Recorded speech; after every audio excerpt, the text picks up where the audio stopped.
বাংলাদেশের বিরুদ্ধে শেখ হাসিনা লড়াই করছে। এটা হাসিনা না, এটা মোদি। হাসিনা বলে কার বলে? মোদির বলে। পিছনে তো তুমি, পিছনে তো ভারত। ভারতের মিডিয়ার কথা শুনলে মানুষ পাগল হয়ে যাওয়ার মতো অবস্থা, ঠিক না? তো পিছনে তো তোমরা আছো। এটা ভারত যুদ্ধ। গত 2 দিনে যা হয়েছে, ভারতেরই চক্রান্তের জবাব দিয়েছে বাংলা রয়্যাল বেঙ্গল টাইগারেরা, ছাত্ররা, সমন্বয়করা।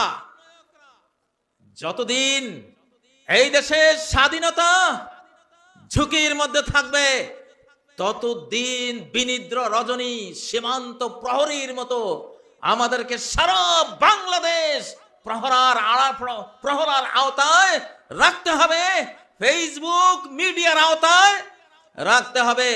পাগলা ঘন্টি বাজলেই আমরা ঝাঁপিয়ে পড়বো ইনশাআল্লাহ।